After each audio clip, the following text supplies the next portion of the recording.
కూడా కోర్టు కేసెస్లు అవుతున్నాయి. ఇది జస్ట్ తక్కువ చేసుడే కాదు, రేషనలైజేషన్ అంటారు.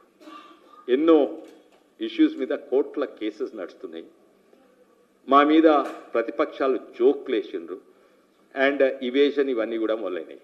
అండ్ నిజంగానే కొన్ని, ఎందుకంటే లక్షలాది మీరు కస్టమ్ టెరిఫ్స్ బుక్స్ చూసుకుని ఇంత ఉంటుంది, లక్షలాది ఐటమ్స్ ఉంటాయి. జస్ట్ అప్హోల్స్ట్రీ మీద అంటే మీద ఓ 30-40 ఐటమ్స్ ఉంటాయి ప్రతి దాని మీద. అయితే ఇది రేషనలైజేషన్ అండ్ తక్కువ చేయడం జరిగింది. ఇది ప్రతి ఒక్కరికి లాభం. పేద ప్రజలు, lower middle class, upper middle class, ఇంకా ధనవంతులకు కూడా కొంచెం, అంటే బిజినెస్ మ్యాన్కు వాళ్ళకు కూడా, ఎందుకంటే వాళ్ళు ఇండస్ట్రీస్ పెడితే ఇండస్ట్రీస్కు లాభమైతే మేడ్ ఇన్ ఇండియాకు లాభం అవుతుంది, ఉపాధి ఎక్కువ కలుగుతుంది, అంటే ప్రతి ఒక్కరికి. కానీ ఇది ఎట్లా తట్టుకుంటుంది ప్రభుత్వం? ఒకటేసారి 10-13% ప్రభుత్వం ఎట్లా తట్టుకుంటుంది? అదే విచిత్రమైనది. అయితే దీని మీద కేంద్ర ప్రభుత్వము, నేను అనుకుంటా నిర్మలా సీతారామన్ గారు, మోడీ గారు, వీళ్ళందరూ కూడా కంప్లయన్స్ పెరుగుతుంది, ఇవి చేస్తే కేసెస్ తక్కువైతాయి, కన్జంప్షన్ పెరుగుతుంది, కన్జంప్షన్, కంప్లయన్స్ అండ్ డిస్ప్యూట్స్ తక్కువైతుంది, ఇవేషన్ తక్కువైతుంది.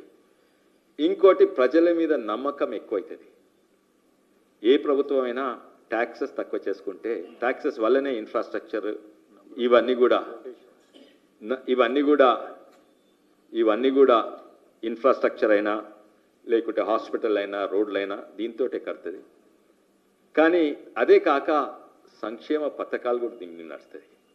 అన్ని ప్రభుత్వాలు ఒకటే దిక్కు నుంచి సంక్షేమ పథకాలు, ఇది 2 దిక్కుల నుంచి. ఎందుకంటే మొట్టమొదటి సబ్బు మీద ట్యాక్స్ ఎందుకు కట్టాలి, ఆ ట్యాక్స్తో మళ్ళా సంక్షేమ పథకం ఎందుకు? సంక్షేమ పథకాలు అన్నీ వండుకుంటా కింది నుంచి కూడా సంక్షేమం అవుతుంది. ఎందుకంటే పేద ప్రజలకు ఖర్చు తక్కువ అవుతుంది. ఇది ఏ ప్రభుత్వం కూడా ఇంత చేయలేదు. అయితే ఇది ప్రజల సంక్షేమం కొరకు ఇంతకు ముందున్న ప్రభుత్వాలు చేసినాయి, ఎన్నో చేసినాయి, పథకాలు పెట్టినాయి, సంక్షేమ పథకాలు. అంటే ఆ పార్టీ సంక్షేమ పథకాలు ఇప్పుడు చూస్తున్నారు.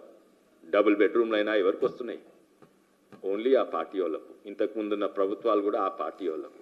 ఈ జిఎస్టీ అనేది ప్రతి ఒక్కరికి, కుల, మత, ప్రాంత భేదాలు లేకుండా అందరి సంక్షేమము కొరకు.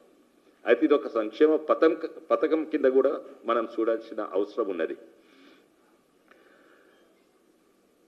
ఇది ఎందుకు అన్ప్రెసిడెంట్, ఎందుకు ఎక్కడ కూడా జరగలేదంటే, సాధారణంగా ఒక యుద్ధం తర్వాత ఓడిపోయిన వాళ్ళకు నష్టమవుతుంది, గెలిచిన వాళ్ళకు కూడా నష్టమవుతుంది. ఈసారి ఆపరేషన్ సింధూర్ అప్పుడు ఏ ఎమర్జెన్సీ పెట్టలేదు. అంతకుముందు 2 యుద్ధాలకు ఎమర్జెన్సీ పెట్టిండ్రు. అంటే యుద్ధం ఎమర్జెన్సీ, చైనాతోటైనా బంగ్లాదేశ్ అయినా యుద్ధంతో ఎమర్జెన్సీ. కానీ యుద్ధం అయినాక తీయాలి కదా, తీయరు. ఎందుకంటే యుద్ధం అయిపోయినాక మనం గెలిచినా ఓడిపోయినా ప్రతి దేశంలో అంటే అమెరికా ఉండని, ఇండియా ఉండని, పాకిస్తాన్ ఉండని, యుద్ధం తర్వాత నష్టపోతుంది. ఆర్థికంగా ఆ దేశాలు, గెలిచిన దేశము, ఓడిపోయిన దేశము ఆర్థికంగా కూలిపోతుంది. కానీ ఈసారి ఇదే కాక ధరలు పెరుగుతాయి, కరువు వస్తుంది. కరువు అంటే వెనకట బంగ్లాదేశ్ యుద్ధం ఉన్నప్పుడు కెరసిన్ ఉండేది, అప్పుడు ఎల్పిజి గ్యాస్ లేకుండే, కెరసిన్ కరువు ఉండే, పెట్రోల్ కరువు ఉండే, డీజిల్ కరువు ఉండే.